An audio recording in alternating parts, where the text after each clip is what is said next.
አፕዴቱ አዲሱ ነገር ምንድነው? ሞርጋን ሮጀርስ የአስቶን ቪላ አመራሮችን የዝውውር ጥያቄ አቅርቦላቸዋል። ይሄ ነው ትልቁ ዜና። የዝውውር ጥያቄ ወይም የልቀቁኝ ጥያቄ አቅርቦላቸዋል። በተለይ ከአርሰናል የሚመጣ ጥያቄ ካለ ተቀበሉ ብሏቸዋል።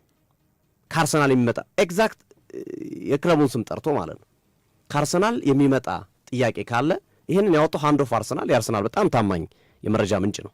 ሃንድ ኦፍ አርሰናል ታማኝ ምንጭ ነው እና አብዛኞቹ ኦልሞስት ከ98 ከ99% በላይ ሃንድ ኦፍ አርሰናል የማይሳሳት አይነት በጣም ፐርፌክት የሆነ የዝውውር መረጃ የሚሰጥ ነው በአርሰናል ቤት ውስጥ እና በዘገባው እንደሚያሳየው ከሆነ ሞርጋን ሮጀርስ ለኤጀንቱ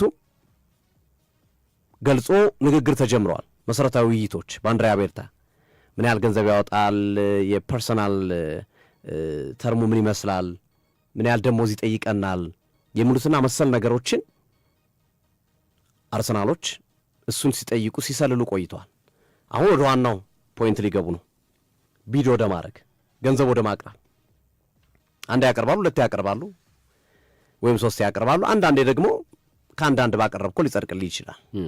ካወቅከው ስሜታቸውን ካወቅከው ካቀረብክላቸው ብዙ ላያስቸግሩ ይችላሉ። አሁን የሞርጋን ሮጀርስ ዝውውር ብዙ የሚያስቸግር አይመስልም። ምክንያቱም ተጫዋቹም አርሰናል ነው የሚፈልገው። ለአስቶን ቪላ ክለብ አመራሮችም የነገራቸው ለአርሰናል ብቻ ሽጡኝ ነው ያላቸው። አርሰናልን ከጠየቀኝ ጥያቄውን ተቀበሉልኝ ነው ያላቸው። ኤጀንቱንም ተመሳሳይ ነገር ነው የነገረው። ይሄ 2-3 ክለብ ሲወዳደርብ ነው በጣም አስቸጋሪ የሚሆነው ዝውውር፣ አንዱ ሀሳቡን ስለሚያስቀይር ማለት ነው። ነገር ግን አርሰናል አሁንም ቢሆን 100 ሚሊዮን ፓውንድ የመክፈል ፍላጎት የለውም ለሞርጋን ሮጀርስ። በ80 በ90 ቢጨርሱ ደስ ይላቸዋል። ያው ከአርሰናል ከስሪቱም አንጻር ይሄ ዝም ብሎ ገንዘብ የሚያወጣ አይነት ክለብ አይደለም፣ የጠየቀውን የሚከፍል ክለብ አይደለም፣ ይከራከራል። አሁንም ገንዘብ እያላቸው አርሰናሎች ገንዘብ ሞልቶ ተርፋቸውን በደንብ ይከራከራሉ። የነበረ ትሬንድ ነው በአርሰናል ቤት ውስጥ እና ሞርጋን ሮጀርስን ትልቁ ነገር ከአርሰናል ጋር በተያያዘ የሚመጣልኝ ጥያቄ ካለ በራችሁን ክፍት አድርጉልኝ። ይሄ ግልጽ ነገር ነው። በቃ ይሄ መሰረታዊ ፖይንት ነው። ለዝውውር አንዱ መሰረታዊ ነጥብ ይሄ ነው። ተጫዋቹ ይህንን ክለብ ፈልጋለሁ ብሏል። ከክለቡ ጋር መደራደር ነው ከዛ በኋላ የሚቀርብለትን ገንዘብ እየተመለከተ እና አርሰናልን የፈለገበት ምክንያት ሲያብራራ ፕሮጀክቱን ነው። የአርሰናልን ፕሮጀክት የሚካኤል አርቴታ ፕሮጀክት በጣም ተመችቶታል፣ አስረድተውታል። ሚካኤል አርቴታ ምን እንዳሰቡ አውርተዋል። በራሳቸው በተጫዋቾቻቸው ለአራቱ ነው እኮ ነው የከበቡት። ራይስ፣ ኢዜ፣ ሳካ፣ ማዱኬ ደግሞ ቤስት ፍሬንድ ናቸው እና በተለይ ከራይስ ጋር ያለው እንደው እንዴት ነጥለው እንዳወጡት ሲያወሩ ጎን ለጎን ማለት ነው ከሞርጋን ሮጀርስ ጋር ራይስ እና ሞርጋን ሮጀርስ እና እንደውም አንዳንዶች ምሎ ነው የጀመሩት ከአርቴታ የታዘዙትን ስራ በዴክላን ራይስ አርሰናሎች ጀመሩ ብሎ ነው የታይትል የሰጡት የዜናውን ርዕስ ራሱ።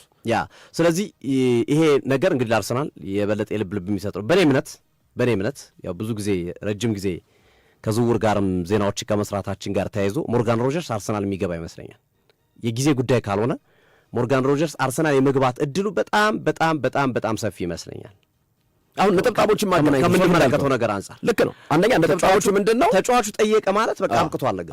አስቶን ቪላ ልቀቁኝ ብሎ በይፋ ጠየቀ። አንድ እዚህ ጋር ግንኙነታቸው ከነ ዴክላን ራይስ እና ከነ ቡካዮ ሳካ፣ ማዱኬ፣ ኢዜ ጋር በተለይ ከራይስ ጋር ያለው ነገር በእያንዳንዱ የልምምድ ቦታ ከራይስ አጠገብ ሁሌ ሞርጋን ሮጀርስ አለና እሱ መሆኑ ከዛ ባለፈ ደግሞ ቀጣይ ማረፊያው አርሰናል እንደሚሆን በከፍተኛ ሁኔታ መነገሩ እነዚህ ነጥብጣቦች ስናየው ሶፊ እንዳልከው እኔም ቀጣይ የሞርጋን ሮጀርስ ማረፊያ አርሰናል እንደሚሆን አስባለሁ።